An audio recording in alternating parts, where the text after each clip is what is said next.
Hi friends, ಹೇಗಿದ್ದೀರಾ? ಒಂದು ದಿನ ರೋಮನ್ ಸಾಮ್ರಾಜ್ಯ ಚಕ್ರವರ್ತಿ ಮಾರ್ಕಸ್ ಅರೇಲಿಯಸ್ ಬೀದಿಯಲ್ಲಿ ನಡೆತಿದ್ದ. ಅಷ್ಟರಲ್ಲಿ ಒಬ್ಬ ಸಾಮಾನ್ಯ ವ್ಯಕ್ತಿ ಅವನ ಎದುರಿಗೆ ಬಂದು ಎಲ್ಲರ ಮುಂದೆಯೇ ಅವನನ್ನು ತುಂಬ ಕೆಟ್ಟದಾಗಿ ಅವಮಾನಿಸಿದ. ಅವನ ತಲೆಗೆ ಕೆಸರು ಎರಚಿದ.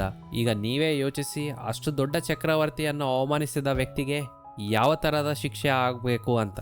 ಆ ಚಕ್ರವರ್ತಿ ಅವನನ್ನು ಜೈಲಿಗೆ ಹಾಕಿದ್ನ? ಯಾವುದಾದ್ರೂ ಕಠಿಣ ಶಿಕ್ಷೆಯನ್ನು ಕೊಟ್ಟನ?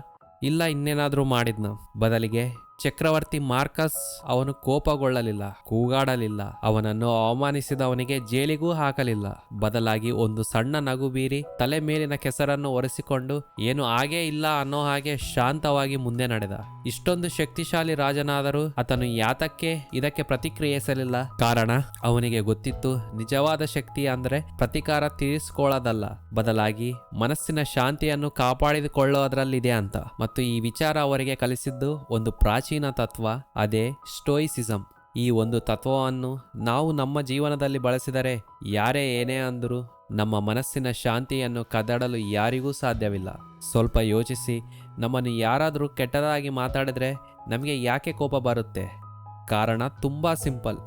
ನಮ್ಮ ಖುಷಿಯ ಕೀಲಿಯನ್ನು, ನಮ್ಮ ಗೌರವದ ಕೀಲಿಯನ್ನು ನಾವೇ ಬೇರೆಯವರ ಕೈಗೆ ಕೊಟ್ಟಿದ್ದೇವೆ. ಅವನು ನನ್ನ ಬಗ್ಗೆ ಹೀಗಂದ, ಎಲ್ಲರ ಮುಂದೆ ನನ್ನ ಮಾನ ಹೋಯಿತು, ನನ್ನ ಬೆಲೆ ಕಮ್ಮಿ ಆಯಿತು, ಈ ಎಲ್ಲ ಯೋಚನೆಗಳೇ ನಮ್ಮನ್ನು ಒಳಗಿನಿಂದ ತಿಂದು ಹಾಕುತ್ತವೆ. ಆದರೆ ಸ್ಟೋಯಿಸಿಸಂ ಹೇಳೋದೇ ಬೇರೆ. ಅದರ ಪ್ರಕಾರ ಸಮಸ್ಯೆ ಇರೋದು ಬೇರೆಯವರ ಮಾತುಗಳಲ್ಲ, ಸಮಸ್ಯೆ ಇರೋದು ಆ ಮಾತುಗಳಿಗೆ ನಾವು ಕೊಡುವ ಪ್ರತಿಕ್ರಿಯೆಯಲ್ಲಿ. ಯಾರೋ ಏನೋ ಹೇಳಿದ್ದಾರೆ ಅನ್ನೋದು ಮುಖ್ಯವಲ್ಲ, ಮುಖ್ಯವಾದುದು ಅದನ್ನು ನಾವು ಹೇಗೆ ತೆಗೆದುಕೊಳ್ಳುತ್ತೇವೆ ಅನ್ನೋದು. ತುಂಬ ಸಿಂಪಲ್ ಆಗಿ ಹೇಳಬೇಕು ಅಂದರೆ ಈ ಸ್ಟೋಯಿಸಿಸಂ ಏನು ಹೇಳುತ್ತೆ ಅಂದರೆ, ಈ ಜಗತ್ತಿನಲ್ಲಿ ಎರಡೇ ವಿಷಯಗಳಿವೆ. ಒಂದು, ನಮ್ಮ ಕಂಟ್ರೋಲಲ್ಲಿ ಇರುವ ವಿಷಯಗಳ ಬಗ್ಗೆ ನಾವು ಯೋಚಿಸುವುದು, ಅಂದರೆ ನಮ್ಮ ಯೋಚನೆಗಳು, ನಮ್ಮ ಪ್ರತಿಕ್ರಿಯೆ, ನಮ್ಮ ನಿರ್ಧಾರಗಳು, ನಮ್ಮ ಮನಸ್ಸಿನ ಶಾಂತಿ, ಇವೆಲ್ಲ ನಮ್ಮ ಕಂಟ್ರೋಲಲ್ಲೇ ಇರುವುದು. ನಮ್ಮ ಕಂಟ್ರೋಲಲ್ಲಿ ಇಲ್ಲದೇ ಇರೋದ ವಿಷಯಗಳೇನೆಂದರೆ ಬೇರೆಯವರ ಮಾತುಗಳು, ಬೇರೆಯವರ ಆಲೋಚನೆಗಳು, ಅವರ ನಡವಳಿಕೆ, ನಮ್ಮ ಪ್ರತಿ ಅವರ ಅಭಿಪ್ರಾಯ. ಈಗ ಗಮನಿಸಿ, ಯಾರಾದರೂ ನಮ್ಮನ್ನು ಅವಮಾನಿಸಿದಾಗ ಅವರು ಅವಮಾನಿಸಿದ್ದು ಅವರ ಕಂಟ್ರೋಲಲ್ಲಿಯೇ ಇರೋ ವಿಷಯ. ಅದಕ್ಕೆ ನೀವು ಪ್ರತಿಕ್ರಿಯಿಸಬೇಕೋ ಅನ್ನೋದು ನಿಮ್ಮ ಕಂಟ್ರೋಲಲ್ಲಿರೋ ವಿಷಯ. ಸ್ಟೋಯಿಸಿಸಂ ಹೇಳುವುದೇ ಇಷ್ಟೇ, ನಮ್ಮ ಕಂಟ್ರೋಲಲ್ಲಿರೋದರ ಮೇಲೆ ಮಾತ್ರ ಗಮನವಿಡಿ, ಉಳಿದಿದ್ದನ್ನು ಬಿಟ್ಟು ಬಿಡಿ. ಮಾರ್ಕಸ್ ಅರೇಲಿಯಸ್ ಅವರು ಇನ್ನೊಂದು ವಿಷಯವನ್ನು ಹೇಳುತ್ತಾರೆ, ನಿನಗೆ ಹಾನಿಯಾಗಿಲ್ಲ ಎಂದು ನೀನು ಭಾವಿಸಿದರೆ ನಿನಗೆ ಹಾನಿಯಾಗಿಲ್ಲ ಎಂದು ಅರ್ಥ. ಆದರೆ ಇದು ದೈನಂದಿನ ಜೀವನದಲ್ಲಿ ಹೇಗೆ ಅಪ್ಲೈ ಮಾಡೋದು? ನಿಜ ಜೀವನದಲ್ಲಿ ಅವಮಾನವಾದಾಗ ನಾವು ಹೇಗೆ ರಿಯಾಕ್ಟ್ ಮಾಡಬೇಕು? ಇಲ್ಲಿದೆ ಸಿಂಪಲ್ 3 ಸೊಲ್ಯೂಷನ್ಸ್. ಮೊದಲನೆಯದು, ಒಂದು ಕ್ಷಣ ನಿಲ್ಲಿ, ಸುಮ್ಮನಾಗಿ. ಹೌದು, ಯಾರಾದರೂ ಕೆಟ್ಟದಾಗಿ ಮಾತಾಡಿದ ತಕ್ಷಣ ಕೋಪಗೊಳ್ಳಬೇಡಿ. ಜಸ್ಟ್ ಒಂದು ಕ್ಷಣ ಮೌನವಾಗಿರಿ. ಆ ಮೌನವೇ ನಿಮ್ಮ ಅಸ್ತ್ರ. ಆ ಮೌನ ಅವರಿಗೆ ಹೇಳುತ್ತೆ, ನಿನ್ನ ಮಾತುಗಳು ನನ್ನ ಮೇಲೆ ಯಾವ ಪರಿಣಾಮವೂ ಬೀರಿಲ್ಲ ಅಂತ. ಎರಡನೆಯದು, ನಿಮ್ಮನ್ನೇ ಪ್ರಶ್ನಿಸಿಕೊಳ್ಳಿ. ಹೌದು, ಈ ವ್ಯಕ್ತಿ ಏನು ಹೇಳುತ್ತಿದ್ದಾನೆ ಅನ್ನೋದು ನನ್ನ ಕಂಟ್ರೋಲಲ್ಲಿದೆಯಾ? ಹಾಗಾದರೆ ನನ್ನ ಕಂಟ್ರೋಲಲ್ಲಿರೋದು ಯಾವುದು? ನಮ್ಮ ಪ್ರತಿಕ್ರಿಯೆ ಮತ್ತು ನಮ್ಮ ಮನಸ್ಸಿನ ನೆಮ್ಮದಿ. ಮೂರನೆಯದು, ನಿಮ್ಮ ಶ್ರೇಷ್ಠತೆಯಿಂದ ಉತ್ತರ ಕೊಡಿ.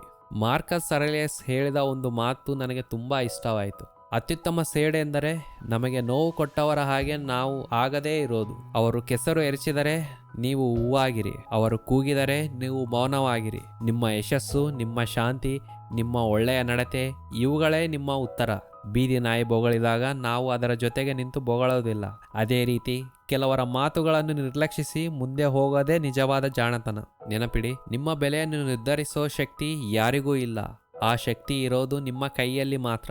ಬೇರೆಯವರ ಮಾತುಗಳು ಗಾಳಿಯಲ್ಲಿ ಹಾರು ಬರೋ ಬಾಣದಂತೆ. ಆ ಬಾಣಗಳು ನಿಮ್ಮನ್ನು ಗಾಯಗೊಳಿಸಬೇಕೋ ಅಥವಾ ನೀವು ಅವುಗಳನ್ನು ತಪ್ಪಿಸಿ ಮುಂದೆ ಹೋಗಬೇಕೋ ಅನ್ನೋದು ನಿಮ್ಮ ಕೈಯಲ್ಲಿದೆ. ಫ್ರೆಂಡ್ಸ್, ಸ್ಟೋಯಿಸಿಸಂನ ಈ ಒಂದು ತತ್ವವನ್ನು ನೀವು ಅಭ್ಯಾಸ ಮಾಡಿ ನೋಡಿ.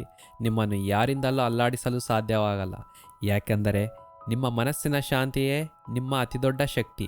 ಸೊ ಅದನ್ನು ಎಂದಿಗೂ ಕಾಪಾಡಿರಿ. ಫ್ರೆಂಡ್ಸ್, ವಿಡಿಯೋದಲ್ಲಿನ ಯೋಚನೆ ನಿಮಗೆ ಇಷ್ಟ ಆಗಿದ್ರೆ ದಯವಿಟ್ಟು ಈ ವಿಡಿಯೋನ ಒಂದು ಲೈಕ್ ಮಾಡಿ, ನಿಮ್ಮ ಸ್ನೇಹಿತರ ಜೊತೆ ಶೇರ್ ಮಾಡಿ. ಇದೇ ಥರದ ಬದುಕಿನ ದೃಷ್ಟಿಯನ್ನೇ ಬದಲಿಸೋ ಯೋಚನೆಗಳಿಗಾಗಿ ನಮ್ಮ ಚಾನಲನ್ನು ಸಬ್ಸ್ಕ್ರೈಬ್ ಮಾಡಿಕೊಳ್ಳಿ. ಮುಂದಿನ ವಿಡಿಯೋದಲ್ಲಿ ಮತ್ತೆ ಸಿಗೋಣ.